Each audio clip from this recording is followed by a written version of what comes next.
Hello everyone, आज हम कर रहे हैं प्रीवियस ईयर क्वेश्चन 2017 के, और उसके बाद हम एक चीज़ देखेंगे। इसका पहला क्वेश्चन है, क्या है, what is the purpose of evolved laser interferometer space antenna which is eLISA project.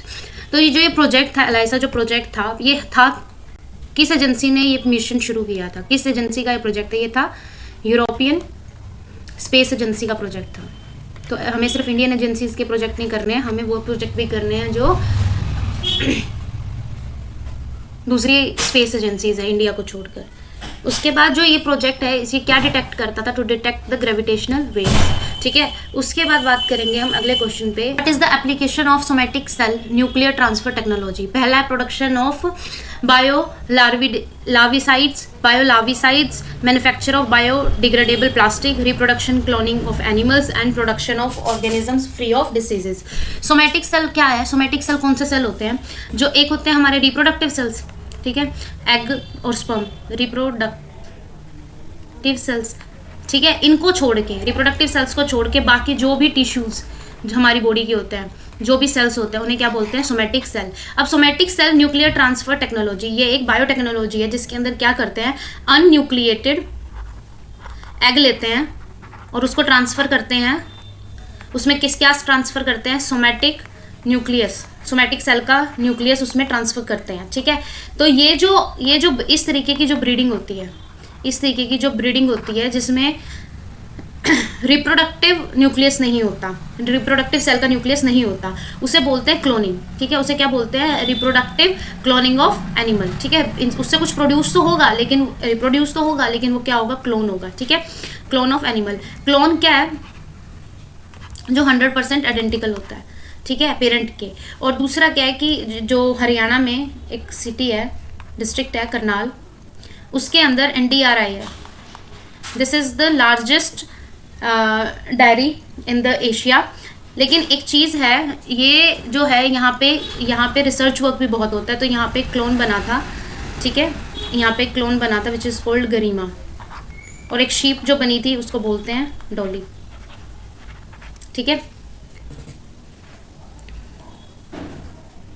उसके बाद बात करते हैं, with reference to agriculture in India, how can the technique of genome sequencing often seen in the news be use in immediate future. Genome sequencing को हम कैसे use कर सकते हैं?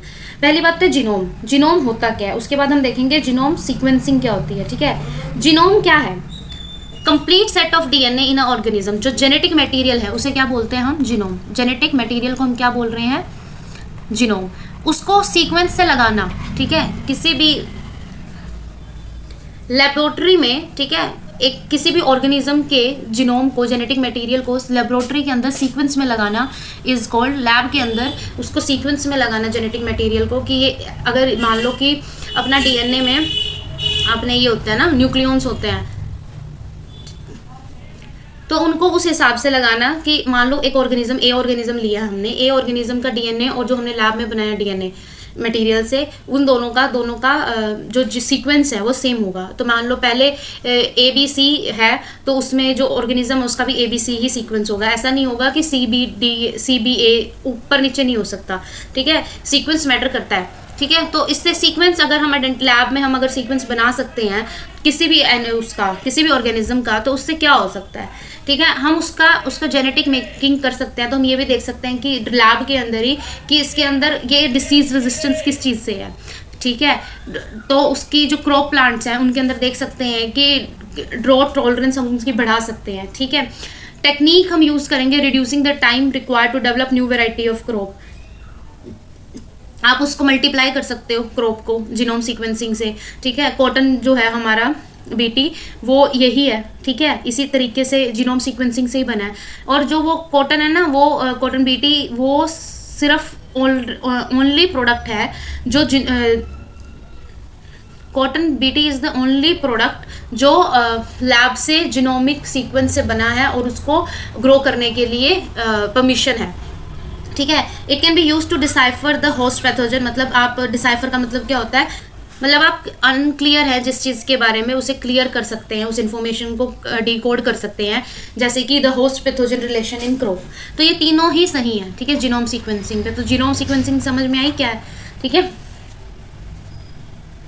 उसके बाद बात करते हैं, इन्होंने क्या consider the following part commonly use या कंज्यूम्ड मटेरियल्स के लिस्ट दे रखी है, और ये बताया कि क्या कंट्रोवर्शियल केमिकल्स मिले हैं उनके अंदर। लिपस्टिक के अंदर लेड, सॉफ्ट ड्रिंक के अंदर ब्रोमिनेटेड वेजिटेबल ऑयल, और एक चीज़ देखो, हम ब्रोमिनेटेड फ्यूम्स के बारे में पहले पढ़ चुके हैं, है ना, तो उसमें भी था किस लिए यूज़ होता है ये ब्रोमिनेशन, किस लिए यूज़ होती है, ऑयल की फिल्ट्रेशन में भी यूज़ होती है, ठीक है। तो चाइनीज़ फास्ट फूड में हमारे पास क्या मिलता है, MSG मिलता है, मोनोसोडियम ग्लूटामेट, ठीक है। तो लिपस्टिक में लेड मिलता है, सॉफ्ट ड्रिंक्स में ये मिलता है, चाइनीज़ फूड में MSG मिलता है, और ये तीनों के तीनों ठीक है। In tropical region Zika virus disease is transmitted by the same mosquito that determines dengue. और डेंगू का वेक्टर क्या होता है, वेक्टर कौन है डेंगू का जो उसे ट्रांसमिट करता है, उस वायरस तो डेंगू वायरस ही होता है, लेकिन वो वेक्टर क्या होता है, एंडीज मॉस्किटो। और जीका वायरस को भी एंडीज मॉस्किटो, और चिकनगुनिया को भी कौन करता है, एंडीज ही ट्रांसमिट करता है। और Zika virus sexually transmission of Zika virus disease is possible, yes it is possible, ठीक है। तो दोनों सही है, तो ऑप्शन हो गया सी। इन इंडिया इट इज, अब देखो डिसीज़ वाला पार्ट बहुत इंपॉर्टेंट होता है जिसमें हम डिसीज़ के बारे में पढ़ते हैं, ठीक है। ट्रांसमिशन उसका कैसे होगा, उसे ट्रांसमिट कौन कर रहा है, कौन मॉस्किटो कर रहा है, और एक और चीज़ देखी थी हमने कि कोई भी डिसीज़ है उसका वायरस कौन है, ठीक है, किस रीजन में वो हो रही है। देखिए यहाँ पे लिखा है ट्रॉपिकल रीजन्स, ठीक है। रीजन क्या क्या चीज़ देखनी है, अगर कोई डिसीज़ को पढ़ रहे हो उसका रीजन क्या है, उसका वायरस या कोज क्या है, ठीक है, वो ट्रांसमीटर कौन है उसका, या हम बोल सकते हैं वेक्टर क्या है, and the mode of transmission, sexual है, टच से है, कफ से है, किस चीज़ से है मोड ऑफ ट्रांसमिशन। तो इस क्वेश्चन से हमें 4 चीज़ें पता चली हैं कि हम ये चीज़ें देख सकते हैं, ठीक है। उसके बाद in India it is legally mandatory for which of the following to report on cyber security incident. कहाँ रिपोर्ट कर सकते हो आप साइबर सिक्योरिटी इंसिडेंट्स के लिए, सर्विस प्रोवाइडर, जो सर्विस प्रोवाइडर होते हैं इंटरनेट के आपके, उनको, डाटा सेंटर्स और बॉडी कॉर्पोरेट्स, तीनों को कर सकते हैं आप, ठीक है। According to IT act 2000 and national cyber security policy 2013, ठीक है, इन सारे प्लेयर्स को आप क्या कर सकते हो, कंप्लेंट कर सकते हो, ठीक है। Organic light emitted diodes are used to create digital display in many devices, ठीक है, which are the advantage of OLED displays over liquid crystal display. Liquid crystal display का मतलब क्या है, LCD, जो हम LCDs यूज़ करते हैं वो। LCD के अंदर क्या होता है कि जो इल्यूमिनेशन है, ठीक है, वो कहाँ से आता है, वो बैकअप LED बैकलाइट से आता है। LCD के अंदर बैकलाइट है जो क्या करती है, इल्यूमिनेट करती है, तो हमें पिक्सल्स दिखते हैं। लेकिन OLED के अंदर क्या होता है कि हर पिक्सल का अपना इल्यूमिनेशन होता है, उसको बैक से नहीं मिल रहा होता, वो खुद हर पिक्सल अपने आप इल्यूमिनेट कर रहा होता है, मतलब जग रहा होता है, ग्लो कर रहा होता है। बजाय कि LCD में क्या होता है, बैकलाइट इल्यूमिनेशन में हेल्प करती है। तो ऑप्शन क्या है हमारे पास, OLED display can be fabricated on flexible plastic substrate, yes it's true. Roll of display embedded in clothing can be made using OLEDs, yes. Transparent display are possible using OLEDs, जी बिल्कुल। तो ये सब क्या हो गया, ऑप्शन क्या हो गया, सी। ये थे हमारे क्वेश्चंस, ठीक है, जो 2017 से थे। Okay, now we will study next chapter about 2018।